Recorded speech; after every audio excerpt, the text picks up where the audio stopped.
Her breath cut off as a stranger's arm locked around her throat, crushing her voice in a packed diner where no one dared move. He thought she was just another girl until a chair scraped behind him, and a calm voice said, "Take your hand off my daughter." The thug laughed, not realizing the man standing there owned everything he was about to lose.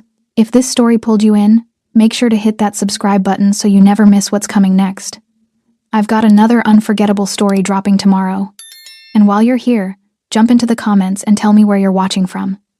I love seeing our community from all around the world. Alright, let's get back into it. Braun's tattooed forearm locked around Rachel Renard's throat, dragging her backward in the vinyl booth. Her breath vanished. Her hands clawed at his skin, nails digging into ink she couldn't see through the panic flooding her vision. The diner froze, forks suspended mid-air, conversations dying mid-sentence, everyone too afraid to move. "You don't know who you're messing with, sweetheart." Braun's voice carried the casual confidence of a man who'd done this before. He squeezed harder, his grip tightening like a vice around her windpipe. Rachel's vision blurred at the edges. A salt shaker toppled, rolling across the red Formica table. Her legs kicked uselessly against the booth's underside, denim scraping against cracked vinyl. Outside the front window, Elliot Renard's conversation with his driver stopped mid-sentence. His dark eyes tracked movement through the glass, a struggle in the back booth, his daughter's face turning pale, a stranger's thick arm around her neck. His jaw tightened. His hand dropped from the phone. Braun had made his first mistake. He'd attacked someone without knowing whose blood ran through her veins. His second mistake would be not recognizing the man now walking back through the diner door. The late afternoon sun cut through the windows of Joe's roadside diner, casting long shadows across red vinyl booths and chipped Formica tables. 20 minutes earlier, Elliot Renard had sat across from his daughter in the back corner booth, the same booth Rachel had specifically requested when she'd asked him to meet her here. Neutral ground, she'd called it, public, normal, away from his world. At 43, Elliot looked like exactly what he was, a man who commanded fear without raising his voice. Dark hair slicked back, sharp jawline shadowed with stubble, black suit jacket open at the collar, revealing the edge of tattoos that disappeared beneath expensive fabric. A gold chain glinted at his throat. His hands had rested on the table, calloused, controlled, decorated with rings that meant something to those who knew how to read them. He'd agreed to Rachel's terms that afternoon. No bodyguards hovering close enough to overhear, no visible security inside the restaurant. His men waited outside in the parking lot, watching the street from their positions near the black SUVs. Elliot had done something rare. He'd trusted his daughter's request for privacy.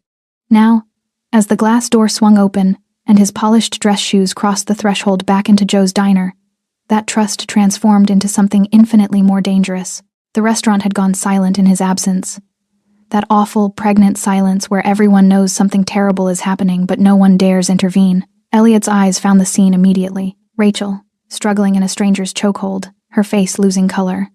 Her hands desperately clawing at a tattooed forearm that looked like it belonged to someone who broke bones for a living. Behind them, other diners sat frozen in their booths, a blonde woman with her hand over her mouth, her eyes wide with horror. A middle-aged man in the back, paralyzed.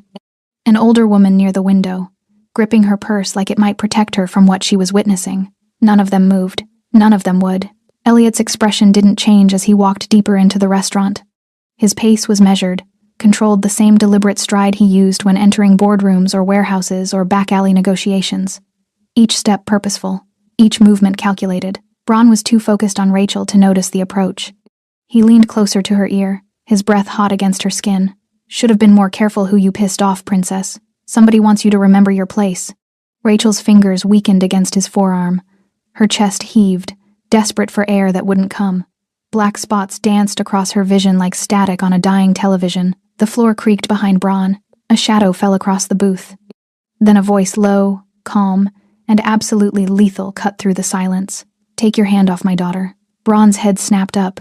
Elliot Renard stood 3 feet away, hands at his sides, jacket pushed back slightly at the hips. No weapon visible, no aggressive stance. Just presence, the kind of presence that made grown men reconsider their life choices. For a split second, Braun's grip loosened on Rachel's throat. Confusion flickered across his face. "Daughter?" He glanced down at the young woman choking in his arms, then back at the man in the expensive suit whose eyes had gone cold as winter steel. "I said," Elliot repeated, taking one step closer. "Take your hand off my daughter." The diner's collective breath caught. Braun's confusion hardened into defiance. He'd been given orders. He'd been sent to make a point. He didn't know who this guy in the monkey suit thought he was. But, you need to back up, old man, Braun snarled, tightening his grip on Rachel again. This doesn't concern you. Elliot's head tilted slightly, like he was considering something mildly interesting. You have 3 seconds. Or what? Or I break every bone in your arm before you hit the floor. Braun laughed a harsh, ugly sound. You don't know who you're F. Elliot moved. 1 second he was standing still, hands loose at his sides. The next, his right hand shot forward like a striking snake, fingers clamping around Braun's wrist with crushing force. The pressure point strike was surgical years of experience compressed into a single motion.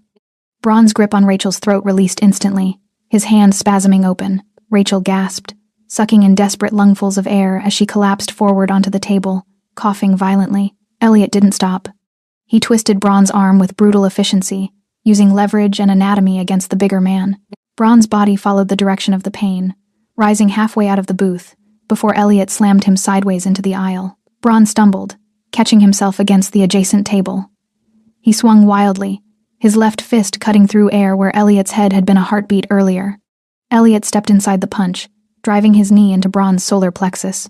The air exploded from Braun's lungs. Before he could double over, Elliot's palm struck upward, catching him under the jaw with precisely calibrated force enough to scramble his senses, not enough to kill. Not here. Not in front of Rachel. Braun's eyes rolled back. His knees buckled. He hit the floor face first, unconscious before his cheek met the worn linoleum. The entire exchange had taken less than 6 seconds. Elliot didn't even look at the body. He turned immediately to Rachel, kneeling beside the booth, his hand gentle on her shoulder. Rachel, look at me. She raised her head, tears streaming down her flushed face, one hand massaging her bruised throat. Her eyes found his terrified, confused, relieved all at once. I've got you, Elliot whispered, his voice shaking for the first time in years. His hand cupped her cheek, thumb brushing away tears. You're safe now. I've got you. Outside, car doors slammed. His men had heard the commotion. Inside, the diner remained frozen, every witness now understanding exactly who they'd just watched work. Elliot Renard helped his daughter out of the booth, wrapping his suit jacket around her trembling shoulders, his other arm steady around her waist. And as sirens wailed somewhere in the distance, growing closer with each passing second, one truth became absolutely clear to everyone in Joe's roadside diner. Braun had strangled the wrong girl, and he'd done it in front of the one man who would never let that go unpunished. 7 years earlier, Elliot Renard had stood in a hospital corridor, with fluorescent lights buzzing overhead, and a doctor's words echoing in his ears like gunshots. We did everything we could. I'm sorry. His wife Isabel was gone. An aneurysm. No warning. No time to say goodbye. Just there one moment, laughing while making breakfast, and gone the next, collapsing on the kitchen floor while their 5-year-old daughter watched from the doorway, clutching a stuffed rabbit. Elliot had built an empire on control, on calculated risk, on reading situations 3 moves ahead. But he couldn't control a blood vessel rupturing in his wife's brain, couldn't anticipate the moment his entire world would fracture down the middle. He'd walked back into that hospital room where Isabel lay still, her hand already growing cold, and made a silent promise. Rachel would never know this pain again. He would protect her from everything, every threat, every danger, every possibility of loss. Even if it meant becoming the kind of man his wife had begged him not to be. The early years were harder than any negotiation Elliot had ever navigated. A 5-year-old didn't understand why Mommy wasn't coming home. She didn't understand why Daddy's phone rang at all hours, why men in dark suits appeared at their door, why they moved from their suburban house to a gated estate with cameras on every corner. Rachel cried herself to sleep for months. Elliot sat outside her bedroom door, listening, unable to comfort her the way Isabel would have. He didn't know the right words, didn't know how to explain death to someone who still believed in fairy tales, so he did what he knew how to do. He built walls. Physical ones first, security systems, vetted staff, drivers who doubled as bodyguards, then emotional ones. He became stricter, more structured. Bedtimes were non-negotiable. Schoolwork was supervised. Friends were carefully screened, their parents' backgrounds run through his network before Rachel could attend a single playdate. She grew up inside a fortress, safe but isolated. By the time Rachel turned 10, she'd started asking questions Elliot couldn't deflect. Why do people look at you like that, Daddy? They'd been at a restaurant, nothing fancy, just a family place near her school. But the owner had rushed over the moment Elliot entered, offering the best table, refusing payment, his hands shaking slightly as he poured water. Elliot had watched his daughter watch the interaction, her sharp eyes cataloging every detail. Like what, sweetheart? Like they're scared of you. He'd considered lying, considered telling her people respected him, admired him, looked up to him. But Isabel's voice had whispered in his memory, "Never lie to our daughter." And Elliot had found himself caught between the man he'd been and the man he'd become. "Some people are scared," he'd admitted carefully, "because of the work I do." "What work?" "I make sure people follow the rules." "What happens if they don't?" Elliot had met her eyes, Isabel's eyes, dark and intelligent, and too perceptive for a 10-year-old, and realized his daughter was already piecing together truths he'd tried to hide. "Then there are consequences," he'd said quietly. Rachel had absorbed this with the seriousness she approached everything. Then she'd asked the question that still haunted him. "Is that why Mommy died? Because someone broke the rules?" "No, baby. No. Your mother died because sometimes bad things happen and there's nothing anyone can do to stop them." But even as he'd said it, Elliot had known the deeper truth. Isabel had died because he'd been too focused on building his empire to notice she'd been having headaches, had been tired, had needed to see a doctor weeks before that morning in the kitchen. He'd failed her. He would not fail Rachel. By 13, Rachel had stopped asking questions about his work. She'd started noticing other things instead, the way her classmates' parents avoided sitting near Elliot at school events, how invitations to birthday parties dried up once other families learned her last name, the whispers that followed her through hallways. She began pulling away. Not dramatically. Rachel was too much like him for teenage rebellion. But she stopped sharing details about her day, stopped introducing him to friends, stopped asking him to attend school functions. Elliot had tried to bridge the gap with gifts, a car on her 16th birthday, a college fund that could buy any future she wanted, anything material she might need. But Rachel didn't want things. She wanted the father she'd lost the same day her mother died. The breaking point had come 6 months ago, just after her 18th birthday. Rachel had been accepted to college across the country, deliberately chosen for its distance from Elliot's reach. When she'd told him, he'd immediately started making calls, arranging security, vetting apartments near campus. "No," Rachel had said simply. Elliot had looked up from his phone, confused. "No what?" "No guards. No security detail. No checking up on me. I'm going alone." "That's not safe." "I don't care. Rachel, you don't understand the kind of people who work for you." She'd stood from the dinner table, her voice trembling but firm. "I understand perfectly, Dad. I've understood since I was 10 years old. You run this city. People are terrified of you. And I don't want any part of it." The words had landed like physical blows. "Everything I've done," Elliot had said quietly, "has been to protect you." "You've been protecting yourself," Rachel had shot back, "from feeling what you felt when Mom died. You built this empire so you'd never feel powerless again." "But I'm not your empire, Dad. I'm your daughter. And I just want my father back." She'd left the room before Elliot could respond. He'd sat alone at that dinner table for an hour, staring at the empty chair across from him, hearing Isabel's voice again. "Don't let the work consume you. Don't let it take you from us." Too late, he'd thought. But 3 weeks ago, Rachel had called. Not angry, not distant. Just quiet. "Can we talk?" she'd asked. "Really talk? Somewhere normal. Just us." Elliot had agreed immediately, desperately. She'd chosen Joe's roadside diner. Public, neutral, away from his world. And Elliot had made the decision to trust her, to give her what she'd asked for: privacy, normalcy, a conversation without his shadow looming over it. He'd left his men outside. He'd sat across from her in that red vinyl booth, and he'd listened as Rachel told him she loved him, but couldn't love what he'd become. Then his phone had buzzed. He'd stepped outside. And in those 3 minutes of absence, his empire's rot had reached out and touched the one thing he'd sworn to keep pure. Now, standing in that same diner with Rachel trembling in his arms and Braun unconscious on the floor, Elliot understood with crushing clarity. His protection had failed. His world had finally caught his daughter, and there would be consequences. 3 hours before Braun's arm closed around Rachel's throat, Elliot Renard had been standing in his study, staring at his daughter's text message. "Can we meet today? Just us. I want to talk. Really talk." The message had arrived at 11:47 a.m.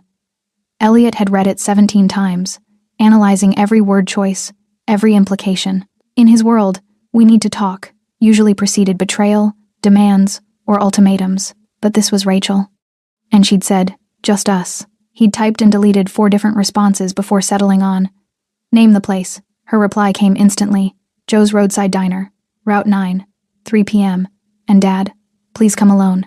No security inside. I need this to feel normal."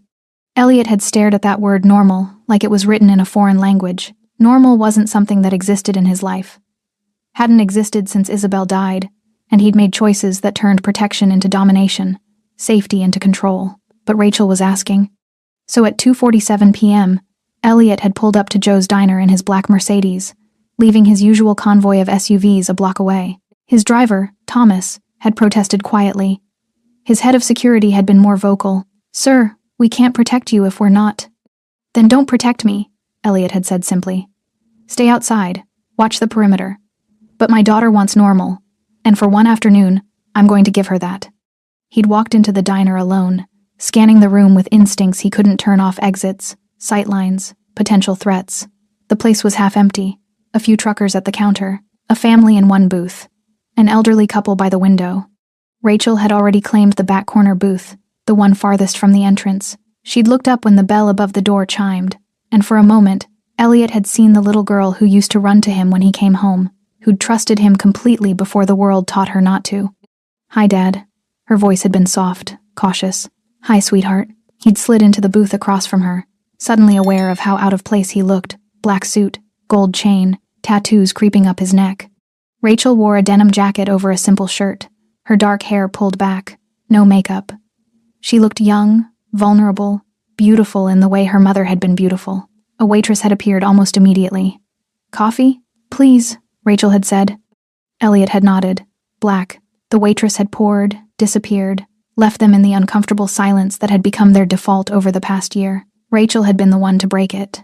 "Thank you for coming," she'd said, wrapping her hands around the ceramic mug. "And for respecting what I asked. About the security." "You asked for normal," Elliot had replied. "I'm trying." Something had shifted in Rachel's expression. Surprise, maybe, or appreciation. She'd taken a sip of coffee, gathering courage for whatever came next. "I've been thinking a lot," she'd started carefully. "About us. About everything that's happened since Mom died. About the distance between us." Elliot had felt his chest tighten but kept his face neutral. "I've thought about it too." "I know you have." Rachel had met his eyes directly, the way she always did when something mattered. "I know you think you failed me, that you weren't there enough, weren't the right kind of father. But Dad, you didn't fail me by being absent. You failed me by being too present in all the wrong ways." The words had stung precisely because they were true. "I built walls to keep you safe," Elliot had said quietly. "You built walls to keep yourself from feeling," Rachel had countered, not unkindly. "After Mom died, you turned into someone else. Someone harder, someone scarier. And I get it, I do. You were terrified of losing me too. But Dad, you can't protect me from life. You can't control everything." Elliot's jaw had worked silently. Outside the window, Thomas leaned against the Mercedes, watching the street.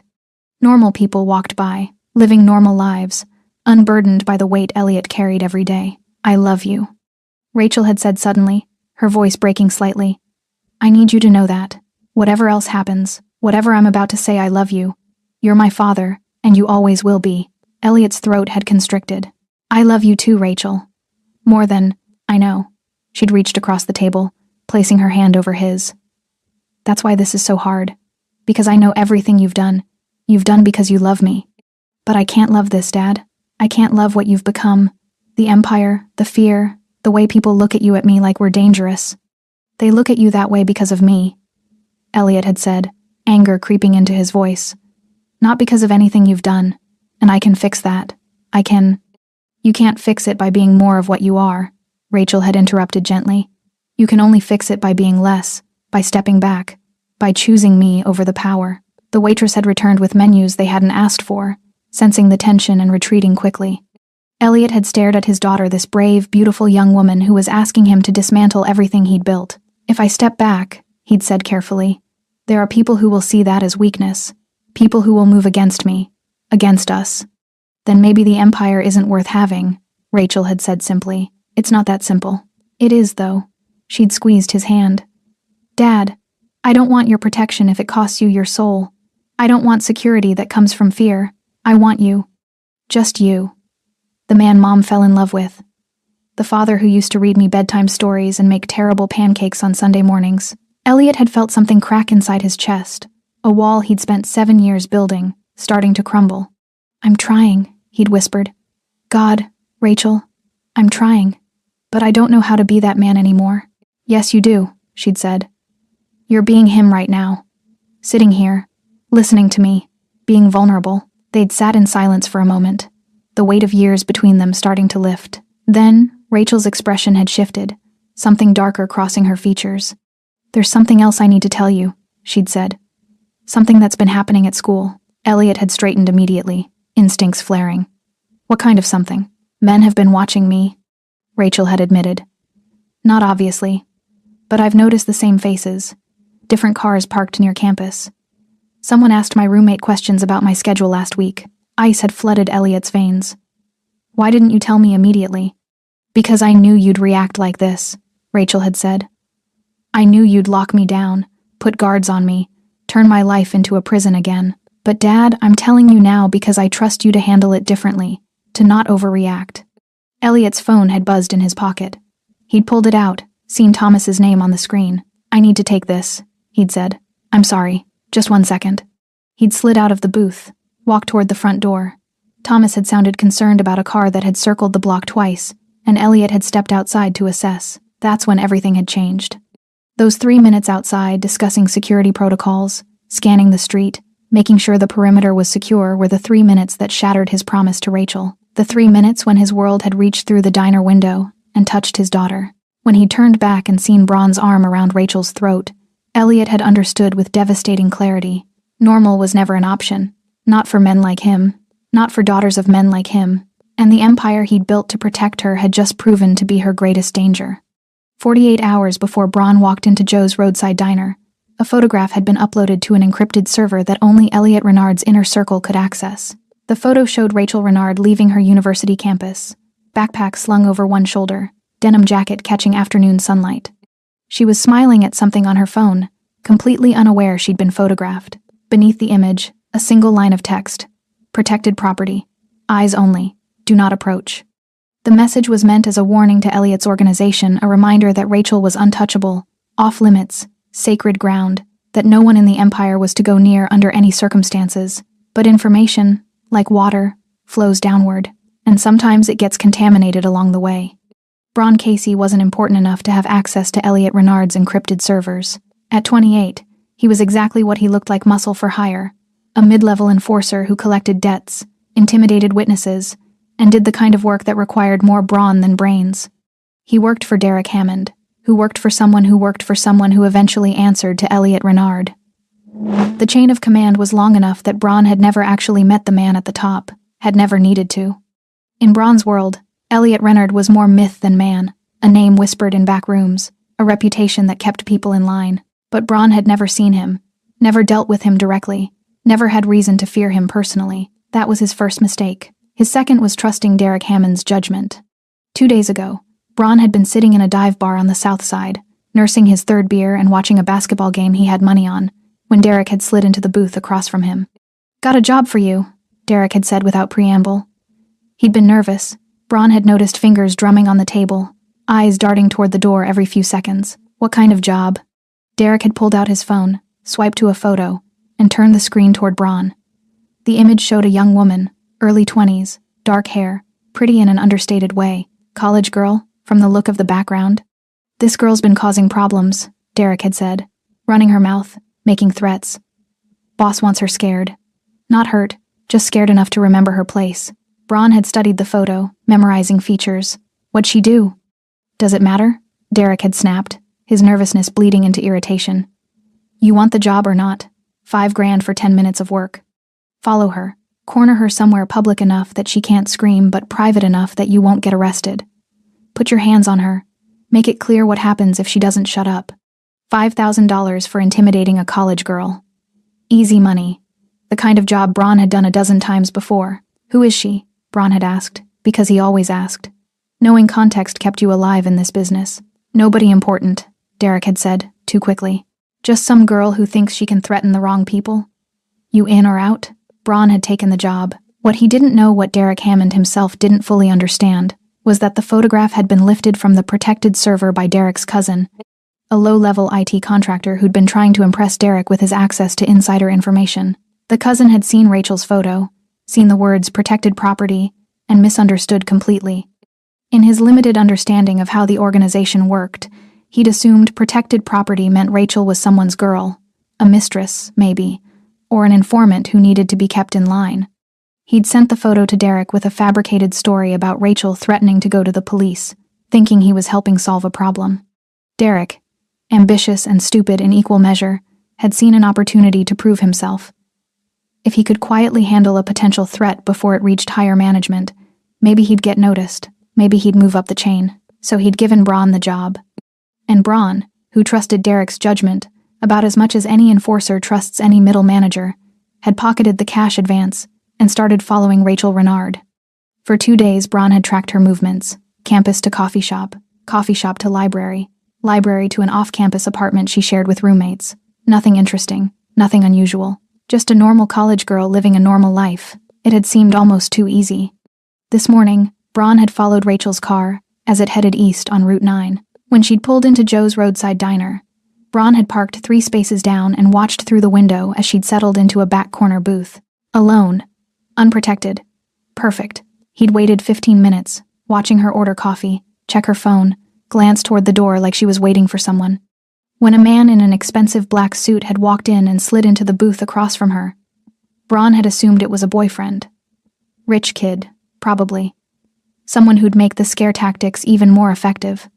The man had stayed maybe 20 minutes before stepping outside to take a phone call. Rachel had been left alone in the booth, scrolling through her phone. Braun had seen his window. He'd entered the diner, ordered a coffee at the counter to avoid suspicion, and casually made his way toward the back. The place was quiet, just a handful of customers who looked like they'd scatter at the first sign of trouble. Rachel hadn't noticed him approaching from behind, hadn't seen him slide into the booth directly behind hers, close enough that he could hear her breathing. Braun had counted to 10, letting his presence settle. Then he'd moved. His arm had shot forward, wrapping around her throat from behind, dragging her against the booth's backrest. She'd gasped a sharp, desperate sound, and her hands had immediately flown to his forearm, nails digging into tattooed skin. "You don't know who you're messing with, sweetheart," Braun had growled, squeezing harder. The words were part of the script Derek had suggested. Make it personal, make it threatening, make it stick. Rachel's body had gone rigid with panic. Braun had felt her pulse hammering against his forearm, had felt her strength fading as oxygen became scarce. The diner had gone silent around them. Good. Fear spread fast in places like this. "Should have been more careful who you pissed off, princess," Braun had continued, leaning close to her ear. "Somebody wants you to remember your place." He'd been so focused on delivering the message, on making sure Rachel understood the threat, that he hadn't heard the front door open behind him, hadn't noticed the man in the black suit re-entering the diner, hadn't seen the expression on Elliot Renard's face when he'd recognized his daughter being strangled. The voice that came from behind, low, calm, absolutely lethal, had made every muscle in Braun's body go rigid. "Take your hand off my daughter." In that moment, 3 realizations had crashed through Braun's mind simultaneously. First, the girl he was strangling wasn't nobody important. Second, the man in the expensive suit wasn't her boyfriend. Third, Derek Hammond had just gotten him killed. Braun had loosened his grip slightly, confusion flooding his system as he turned his head and met Elliot Renard's eyes for the first time. "Dark, cold, completely empty of mercy," I said. Elliot had repeated, each word precise as a blade. "Take your hand off my daughter." And Braun had understood, with absolute clarity, that he'd just made the worst mistake of his life. He'd strangled the mafia boss's daughter, and the mafia boss had been right there the entire time. The moment Elliot stepped outside Joe's diner to take Thomas's call, the air itself seemed to shift. Inside, Rachel had watched her father disappear through the glass door, relieved to have a moment to collect herself. The conversation had been harder than she'd expected, admitting her fear about being followed, asking him not to overreact, trying to balance honesty with the knowledge that any threat to her safety would trigger every protective instinct Elliot possessed. She'd pulled out her phone, scrolling through messages from her roommate, without really reading them, trying to slow her racing heart. She hadn't noticed the man at the counter turn slightly on his stool, studying her reflection in the chrome napkin dispenser. Braun had recognized her immediately. Same face as the photo Derek had shown him, same denim jacket, same dark hair pulled back from her face. She was alone now, vulnerable, and the handful of other customers in the diner looked like the type who'd pretend not to notice trouble even if it unfolded right in front of them. Perfect conditions. He'd drained the last of his coffee, left a $5 bill on the counter, and stood casually just another customer finishing his break. Nothing suspicious, nothing memorable. Outside, Elliot had his back to the diner window, phone pressed to his ear. Thomas was explaining something about a suspicious vehicle that had circled the block, asking permission to investigate. Elliot's attention was divided between the call and scanning the street, his instincts telling him something felt wrong even if he couldn't identify what. "Keep eyes on it," Elliot had instructed. "If it comes around again, get the plates and run them." Inside the diner, Braun moved toward the back corner. Rachel's table was positioned against the wall, red vinyl booth stretching along the window side. The booth directly behind hers sat empty, separated only by a low barrier that came up to shoulder height when seated. Braun slid into that empty booth, smooth as silk, his back now pressed against the same padded barrier that supported Rachel's back on the other side. She hadn't noticed. She was typing a response to her roommate, something about picking up groceries on the way home. Braun counted his own heartbeat. 1, 2, 3. He could hear her breathing on the other side of the partition. Could hear the soft tap of her fingers on her phone screen. 4, 5, 6. The elderly couple near the window stood to leave, the husband helping his wife with her coat. The waitress disappeared into the kitchen. A trucker at the counter was absorbed in a newspaper, coffee going cold beside him. 7, 8, 9. Outside, Elliot had ended the call with Thomas and was turning back toward the diner, his conversation with Rachel unfinished, the weight of what she'd told him about being followed settling heavy in his chest. 10. Braun moved. He twisted in the booth, rising slightly, his arm shooting over the low partition like a snake striking. His forearm found Rachel's throat before she could draw breath to scream. Her phone clattered to the table. Braun's muscles flexed, dragging her backward against the booth. Her body went rigid with shock, then panic. Her hands flew to his forearm nails, digging into tattooed skin, fingers desperately trying to pry him loose. "You don't know who you're messing with, sweetheart," Braun growled, his voice low enough that only she could hear. Rachel's mouth opened, but no sound came out. The pressure on her windpipe was absolute, professional. Braun had done this before, knew exactly how much force to apply to terrify without killing. Around them, the diner froze. The trucker's newspaper lowered slowly, his eyes widening.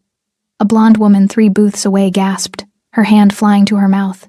The waitress emerged from the kitchen carrying 2 plates, saw what was happening, and stopped dead in her tracks. No one moved to help. This was the calculus of violence in public spaces, everyone hoping someone else would intervene, everyone terrified of becoming the next target. Braun squeezed harder, feeling Rachel's pulse hammering against his forearm like a trapped bird. "Should have been more careful who you pissed off, princess," he continued, leaning closer to her ear. Her hair smelled like vanilla shampoo, an incongruously innocent detail that almost made him hesitate. Almost. "Somebody wants you to remember your place." Rachel's vision began to blur at the edges. Black spots danced across her field of view. Her lungs burned, screaming for air that wouldn't come. Her fingers weakened against Braun's arm, her strength fading with each second that passed without oxygen. The world was narrowing to a tunnel sound becoming distant, light fading, her father's face from their conversation just minutes ago floating in her dying consciousness. "I love you, Dad." Had she said that out loud? Had she gotten to tell him? Outside, Elliot's hand touched the diner's door handle. Through the glass, he could see the interior booths, tables, the counter. His eyes tracked movement toward the back, someone struggling, a booth in shadow, an arm locked around. Recognition hit Elliot like a physical blow. Rachel, his daughter, being strangled. The door swung open. The bell chimed a cheerful, obscene sound given what was unfolding inside. Elliot's training took over before conscious thought could interfere. His eyes cataloged the scene in microseconds, Rachel's face turning pale, her hands weakening against her attacker's forearm, a large man behind her in the adjacent booth, the frozen witnesses, the exits, the threats. His body moved forward with the controlled precision of a predator that had just identified prey. No running, no shouting, just purposeful, measured steps that ate the distance between the door and the back corner booth. Braun was too focused on Rachel to notice the approach immediately. He was watching her face, gauging how close to unconsciousness she was, timing the moment when he'd release her scared but alive. The message delivered. Then a shadow fell across the table. The temperature in the diner seemed to drop 10 degrees. Braun's head snapped up, his grip loosening slightly on Rachel's throat as confusion flooded his system. The man in the black suit stood 3 feet away. Not the boyfriend Braun had assumed. Something else entirely. Something that made the primitive part of Braun's brain start screaming warnings. Elliot Renard's face was a mask of controlled fury. His dark eyes had gone completely flat, the look of a man who'd killed before, and would kill again without hesitation or remorse. When he spoke, His voice cut through the diner's silence like a blade through silk. "Take your hand off my daughter." The words hung in the air, each syllable weighted with threat. Braun's mind stuttered. "Daughter?" He glanced down at Rachel, then back at the man whose presence suddenly filled the entire space. Understanding crashed through him with the force of a freight train. This wasn't some rich boyfriend. This was Elliot Renard, the Elliot Renard. And Braun had just strangled his daughter. I didn't," Braun started, his voice cracking. "You have 3 seconds," Elliot interrupted, his tone conversational in a way that was somehow more terrifying than shouting would have been. Braun's training, such as it was, screamed at him to release the girl, to back away, to apologize and hope for mercy. But his pride, his ego, the same stupid machismo that had gotten him into and out of dozens of fights, made him tighten his grip instead. "You need to back up, old man." Braun snarled, trying to inject authority into his voice even as his survival instincts screamed that he was making a catastrophic mistake. "This doesn't concern you." The lie was reflexive, defensive. Even as the words left his mouth, Braun knew they were meaningless. Elliot's head tilted slightly, like he was observing something mildly interesting. A predator deciding how to kill its prey. "Or what?" Braun demanded, his voice rising, desperation bleeding through the bravado. Elliot's answer was quiet, precise, absolute. "Or I break every bone in your arm before you hit the floor." Braun laughed, a harsh, ugly sound born of fear disguised as confidence. "You don't know who you're fa." He never finished the sentence. Elliot moved. Braun regained consciousness to the smell of old coffee and the metallic taste of blood in his mouth. His jaw felt like it had been hit with a sledgehammer. His ribs screamed with each shallow breath. When he tried to move his right arm, white-hot pain shot through his shoulder, and he realized with distant horror that Elliot Renard hadn't been making an idle threat. Something in his arm was definitely broken. He was still on the floor of Joe's diner, but the scene had changed. The other customers had cleared out, whether voluntarily or otherwise. Braun couldn't tell. The waitress stood behind the counter, pale and shaking, her hands gripping the edge like it was the only thing keeping her upright. 2 men Braun had never seen before stood near the entrance, dressed in dark suits that screamed professional security. They weren't looking at him. They were looking at Elliot Renard, waiting for instructions. And Elliot himself sat in the booth where Rachel had been, his daughter now beside him instead of across from him. His arm was around her shoulders, holding her close, while his other hand held a glass of water to her lips. "Small sips," Elliot was saying, his voice gentle in a way that made Braun's stomach twist. "That's it, sweetheart. Just breathe." Rachel's hands trembled as she held the glass, her throat visibly bruised where Braun's arm had been. She was crying quietly, tears streaming down her flushed cheeks, but she was breathing, alive. Braun tried to sit up and immediately regretted it.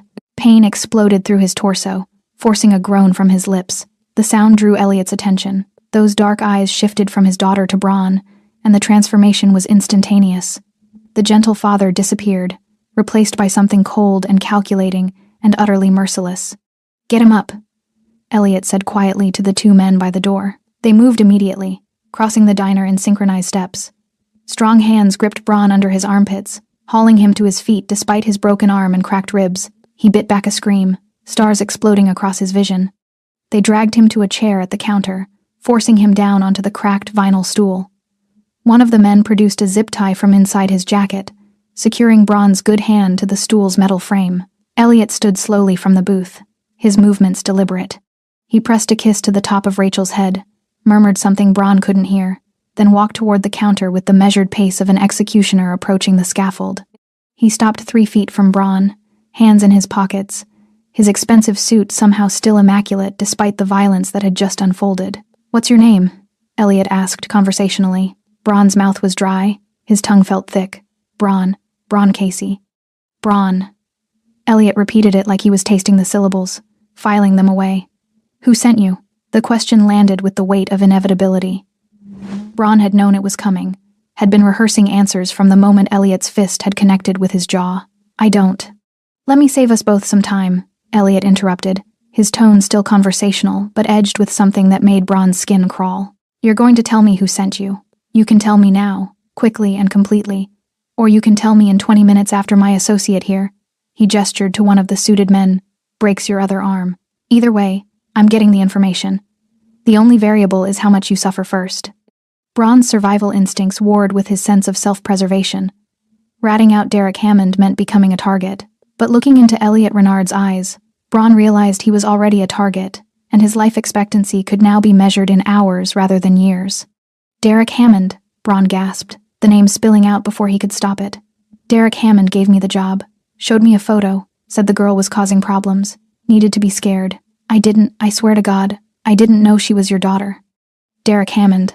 Elliot's expression didn't change, but something flickered in his eyes, recognition perhaps, or calculation. "Who does Derek work for?" "I don't know the whole chain," Braun said quickly. "He's middle management. Reports to someone who reports to someone. He gave me $5,000 to scare her. That's all I know." Elliot was silent for a long moment, processing. Behind him, Rachel watched from the booth, her eyes red from crying but focused, taking in every detail of this world she'd tried so hard to escape. "Show me the photo," Elliot said finally. "My phone," Braun managed. "Front pocket." One of the suited men retrieved it, unlocking it at Elliot's instruction. Braun's face recognition still worked despite the swelling in pulling up the photo Derek had sent. Elliot stared at the image of his daughter leaving campus, his jaw working silently. When he spoke again, his voice had dropped to barely above a whisper. "This photo came from my organization," he said. Not a question, but a statement. "From inside my own network." "I don't know where Derek got it," Braun said desperately. "I swear, he just said she was a problem that needed handling. I had no idea. What did he tell you she did?" Elliot's eyes snapped back to Braun. "What problem was she supposedly causing?" "He said she was threatening to go to the police, making noise about something. I didn't ask for details. You just took money to strangle a young woman in a public restaurant." Elliot finished, his voice flat. Without asking questions, without verifying the story, without considering that maybe, just maybe, you were being lied to, Braun had no answer for that. The truth was damning enough without embellishment. Elliot turned to one of his men. "Call Marcus. Tell him I need Derek Hammond's location within the hour, and I want a full audit of everyone who had access to protected files in the last 72 hours. "Yes, sir." Elliot turned back to Braun, and for the first time, something like pity crossed his features. "You understand what happens now?" Braun's throat constricted. "Please. I didn't know. I swear I didn't." "I believe you," Elliot said, and somehow that was worse than anger would have been. "You're a blunt instrument. Someone pointed you in a direction and you went. But Braun..." He leaned closer. Close enough that Braun could smell his cologne. "You put your hands on my daughter. You strangled her in front of witnesses. You terrified her. And whether you knew who she was or not doesn't change what you did." "I'm sorry," Braun whispered, the words pathetic even to his own ears. "God, I'm so sorry." "Tell that to her," Elliot said, gesturing toward Rachel. "Look at her. Look at what you did, and tell her you're sorry."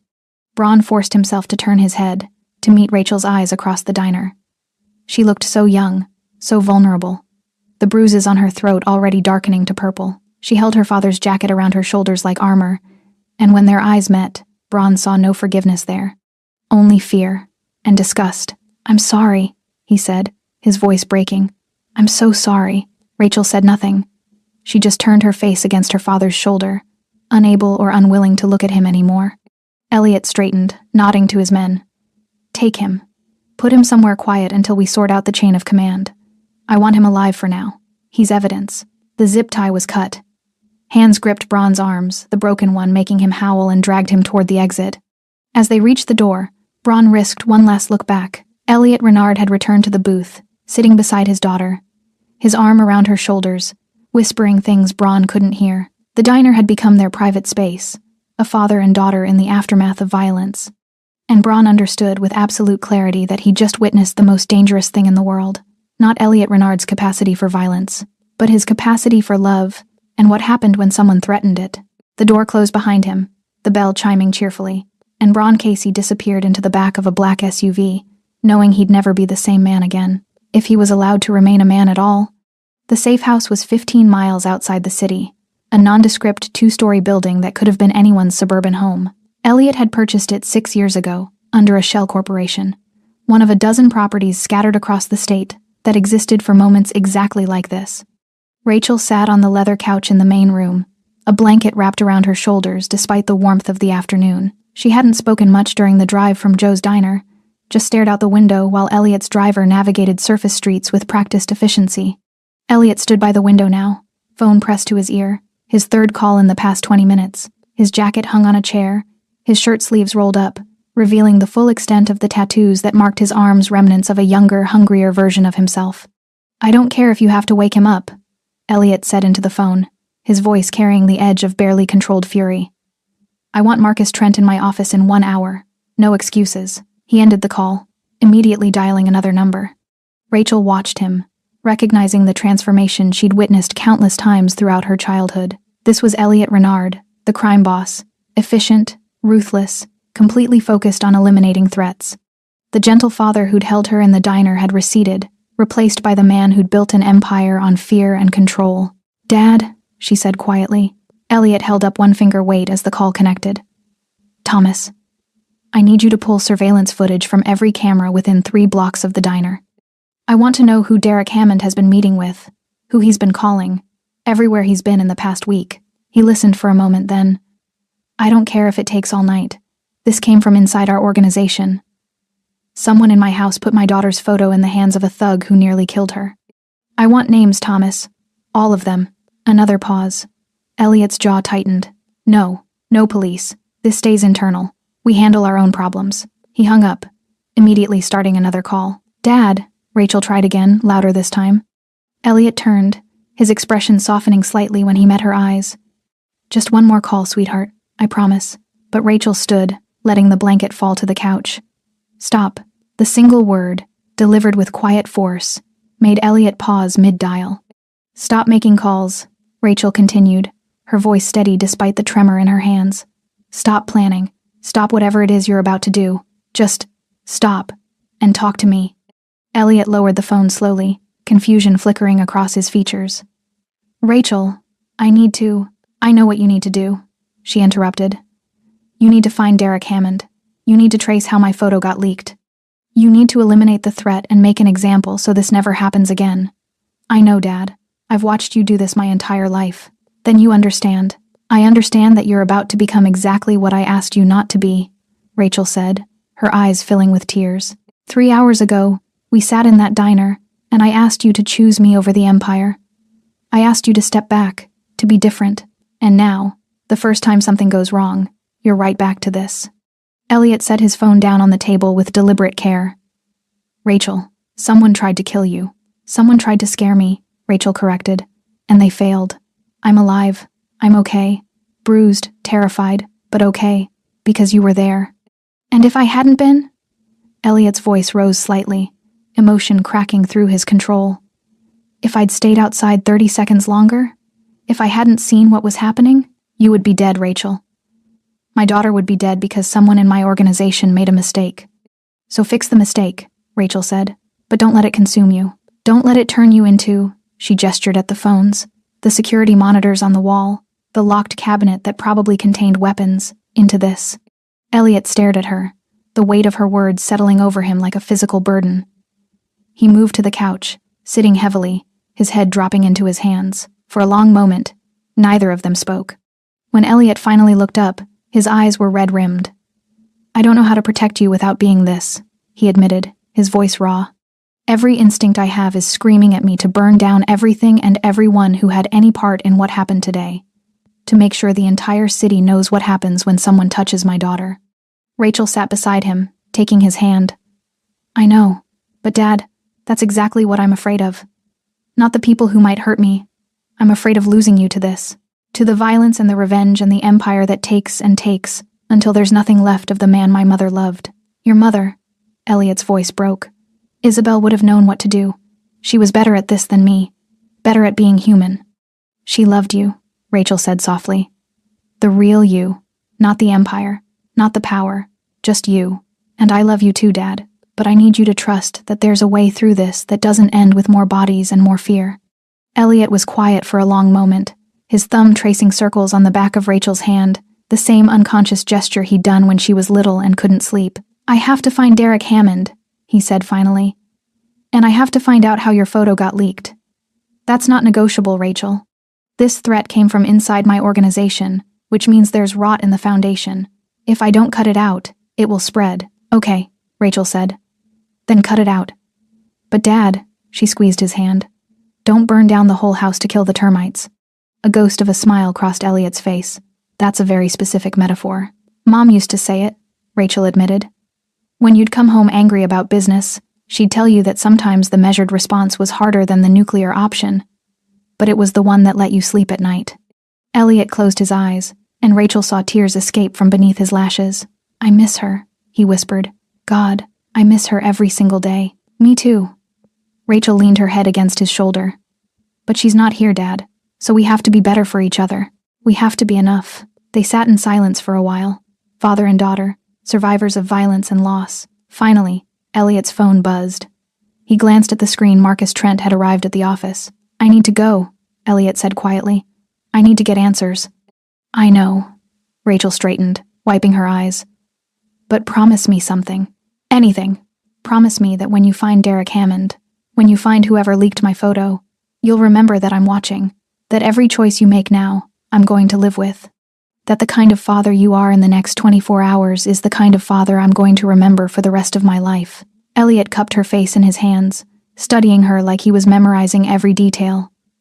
I promise, he said. I promise I'll try to be the man you deserve, the man your mother believed I could be. He kissed her forehead, held her close for a moment, then stood and reached for his jacket. Thomas will stay with you, Elliot said, sliding his arms into the sleeves. Full security. No one gets within 100 yards of this house without clearance. Dad, non-negotiable. Elliot said firmly. You asked me to be measured. This is me being measured. I'm not locking you in a fortress, but I'm also not leaving you unprotected. Meet me halfway. Rachel nodded slowly. Okay, halfway. Elliot headed for the door, then paused with his hand on the knob. He looked back at his daughter, bruised, beautiful, brave, and felt something shift inside his chest. I'm going to fix this, he said. Not with bodies, not with fear. I'm going to fix the rot in my organization, and then I'm going to do what I should have done years ago. What's that? Walk away from it, Elliot said simply. All of it. Because you're right, Rachel. The Empire isn't worth having if it costs me you. He left before she could respond, the door closing softly behind him. And as Elliot Renard drove back toward the city, toward Marcus Trent and the interrogations and the investigations that would expose the cancer in his organization, he carried his daughter's words like a talisman. Don't burn down the whole house to kill the termites. It was time to be surgical. Time to cut out the rot and save what remained. Even if it meant dismantling everything he'd built. Marcus Trent sat across from Elliot in the downtown office. A folder of surveillance photos spread across the mahogany desk between them. His expression was grim, the kind of look that preceded bad news delivered by loyal men. Derek Hammond is an idiot, Marcus said without preamble, but he's not the source. Elliot's fingers drummed against the armrest of his leather chair, the only outward sign of the fury coiling in his gut. Explain. Marcus pulled a photo from the stack, a screen capture from Derek's phone records. Derek received Rachel's photo from his cousin, Tyler Hammond. Tyler works IT for our data management contractor. He accessed the protected server 4 days ago, saw Rachel's file marked protected property, and completely misunderstood what that meant. So Tyler gave the photo to Derek, who fabricated a story about Rachel being a threat to justify sending Braun after her. Marcus finished. Derek's been trying to climb the ladder. Thought handling a problem quietly would impress management. He's ambitious and stupid, dangerous combination. Elliot was silent for a moment, processing. Where are they now? Derek's in holding room 3 downstairs. Tyler's already been picked up. He's in room 5. Both are terrified. Both are talking. Marcus hesitated. Elliot, they genuinely didn't know Rachel was your daughter. The file designation was vague and incompetence doesn't excuse nearly getting my daughter killed, Elliot said, his voice sharp as broken glass. What about the photo itself? Who took it? Who uploaded it to the server? Marcus shifted uncomfortably. That was authorized. Your security team has been quietly monitoring Rachel since she started college perimeter surveillance only, no direct contact. The photo was taken as part of routine protective documentation. It was supposed to stay classified. Elliot's jaw tightened. He'd ordered that surveillance himself, though he'd never told Rachel. Another secret, another control measure designed to keep her safe that had instead put her in danger. So my own security protocols created the vulnerability, Elliot said quietly. In a way, yes. Elliot stood, walking to the floor-to-ceiling windows overlooking the city. Lights twinkled in the darkness below, thousands of lives being lived, unaware that the man who controlled much of their world was contemplating tearing it all down. What's the recommended action? Elliot asked, though he already knew the answer. Standard protocol, Marcus said carefully. Derek and Tyler disappear. The IT contractor loses their contract. We tighten server access, implement biometric verification, audit everyone who's touched sensitive files in the past year. Message gets sent internally, mistakes have consequences. Elliot had heard variations of this speech dozens of times. It was how organizations like his maintained discipline, how they prevented future mistakes. Clean, efficient, permanent. It was also exactly what Rachel had asked him not to become. No, Elliot said softly. Marcus blinked. Sir? I said no. Elliot turned from the window, his decision crystallizing even as he spoke. We're not disappearing anyone. We're not sending messages through violence. We're doing this differently. Elliot, with respect, if we don't respond decisively, it shows weakness. People will think. Let them think, Elliot interrupted. Marcus, my daughter was strangled today because the system I built to protect her became the weapon used against her. That's not Derek's failure or Tyler's incompetence, that's mine. Marcus stood slowly, concern etched across his features. What are you saying? I'm saying I'm done. Elliot moved back to his desk, sinking into the chair with the weight of the decision settling over him. Not today, not tomorrow, but soon. I'm going to dismantle this, Marcus. Piece by piece. And I'm going to do it the right way. You can't just walk away from, watch me, Elliot said, meeting his old friend's eyes. I've spent 7 years building an empire to protect one person, and today that empire nearly killed her. I won't let that happen again.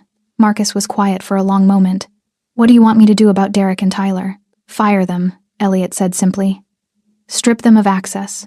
Blacklist them from working in this industry. Make sure they understand how close they came to something unforgivable. But let them live, Marcus. Let them walk away scared and jobless but breathing. And Braun? Elliot's expression hardened. Braun put his hands on my daughter. He's different. But even he doesn't die not for this. He goes somewhere quiet, somewhere he can think about his choices, and he stays there until I decide he's suffered enough. Clear? Marcus nodded slowly. You're serious about this? About walking away? Rachel asked me to choose, Elliot said quietly. Between her and the power. That's not even a choice, Marcus. It never was. I just forgot that somewhere along the way. It'll take time, Marcus warned. You can't just flip a switch and disappear. There are contracts, territories, people who depend on. I know, Elliot said. Which is why you're going to help me do this right. Transition leadership gradually. Pay out obligations. Dissolve partnerships cleanly. I want to leave this world without burning it down, because Rachel's right scorched earth isn't strength. It's just destruction wearing a crown. Marcus sat back down, pulling out his phone. This is going to be complicated. Everything worth doing is. Elliot allowed himself a small smile. But for the first time in 7 years, Marcus, I actually feel like I'm making the right choice. Not the powerful choice. Not the safe choice, the right one. Isabel would be proud, Marcus said quietly. Elliot's throat tightened. I hope so. God, I hope so. They worked through the night, sketching out plans, identifying vulnerabilities, determining who could be trusted with the truth and who needed to be managed carefully. By dawn, they had the skeleton of a strategy 18 months to full dissolution, with careful steps to prevent power vacuums and violence. When Elliot finally drove back to the safe house, the sun was rising over the city he'd ruled for nearly a decade. Rachel was asleep on the couch, Thomas standing guard by the door. Elliot knelt beside her, brushing hair from her face. She stirred, eyes opening. Dad? I'm here, sweetheart. What did you do? The right thing, Elliot whispered. I chose you. Rachel's eyes filled with tears. Really? Really? Elliot kissed her forehead. I'm coming home, Rachel. The real me. It's going to take time, but I'm coming home. She wrapped her arms around his neck, holding tight. And Elliot Renard feared crime boss. Ruthless empire builder held his daughter and felt something he hadn't felt in years. Hope. The dismantling of Elliot Renard's empire began with paperwork. Not violence, not threats, just signatures on documents that transferred ownership, dissolved partnerships, and severed ties that had taken years to forge. Rachel sat in her father's home office, watching him work through stacks of contracts with Marcus Trent at his side. It had been 5 days since the attack at Joe's diner, and the bruises on her throat had faded from purple to yellow-green, visible reminders of how close she'd come. This one transfers the waterfront properties to the Castellano family, Marcus was saying, sliding a document across the desk. They've been reliable partners. They'll maintain operations without disruption. Elliot signed without reading, trusting Marcus's judgment in ways he'd never trusted anyone except Isabel. What about the imports? Elliot asked. Selling to an overseas buyer. Clean transaction, no blowback. The crews get severance packages, generous ones. Nobody loses their livelihood. Rachel listened quietly, fascinated despite herself. She'd spent years avoiding knowledge of her father's business, treating it like a dark room she refused to enter. But watching him dismantle it, piece by careful piece, she saw something unexpected. He was good at this, strategic, thoughtful, ensuring minimal damage. If only he'd applied these skills to building instead of ruling. Derek and Tyler? Elliot asked, setting down his pen. Gone, Marcus confirmed. Derek's working construction in Nevada. Tyler moved back to his hometown in Ohio. Both understand that returning here would be unwise. And Braun? Marcus's expression darkened slightly. Still in the facility upstate, recovering from his injuries. He's been cooperative, gave us everything he knows about Derek's operation. What do you want done with him? Elliot glanced at Rachel. She met his eyes, understanding the silent question. Let him go, she said quietly. Both men turned to her. Rachel, Elliot started. I mean it, she interrupted. He's suffered. He lost everything. His reputation, his connections, probably his nerve for this kind of work. Keeping him locked up doesn't protect me. It just makes you the thing I asked you not to be. Elliot studied his daughter for a long moment, then nodded. Release him, with a warning that if he ever comes near my family again, there won't be mercy twice. Marcus made a note. Understood. They worked for another hour before Marcus left, carrying a briefcase full of documents to be filed, processed, executed. The machinery of dissolution grinding forward. When they were alone, Rachel moved to sit on the edge of her father's desk. How does it feel? She asked. Strange, Elliot admitted. I've spent so long building this, maintaining it, defending it. Letting it go feels like, I don't know, like stepping off a cliff and hoping there's ground below. There is, Rachel said softly. I'm the ground, Dad. I've always been here. Elliot's eyes misted. He stood, pulling her into an embrace. I know. I'm sorry it took me so long to see that. They stood like that for a while. Father and daughter, in the office where so many brutal decisions had been made, now making the decision that mattered most. To choose love over power, to choose presence over control, to choose each other. The bell above Joe's roadside diner chimed as Elliot and Rachel walked through the door. It was late afternoon, the same time they'd met before, the same golden light cutting through windows that had witnessed violence and survived. The diner had reopened 3 days after the attack. New management, same red vinyl booths, same chipped Formica tables. The owner, a different person, now recognized Elliot immediately, his face going pale. Mr. Renard, we'd like the back corner booth, Elliot said calmly, if it's available. The owner nodded frantically, gesturing toward the empty restaurant. Of course, anything you need. Elliot and Rachel walked to the booth where everything had changed. Rachel slid in first, her fingers trailing over the table's surface. Elliot sat across from her, the same position as before, but everything was different now. No guards outside, no security watching from cars, just Thomas, who'd driven them here and was now having coffee at the counter, giving them privacy because Elliot had asked, not ordered. The waitress appeared young, nervous. Coffee? Please, Rachel said, smiling to put her at ease. 2, Elliot added. They sat in comfortable silence while the coffee was poured, while the waitress retreated, while the diner resumed its ordinary rhythm around them. Do you remember what I said? Rachel asked finally. That day, before everything happened, you said you loved me. Elliot replied. And that you couldn't love what I'd become. Can you love what you're becoming now? Rachel asked. Elliot considered the question seriously. In the past weeks, he'd signed away properties worth millions, dissolved partnerships that had taken years to build, walked away from power that most men would kill to possess. He'd also had dinner with Rachel 4 times, real dinner, with conversation and laughter and no phones interrupting.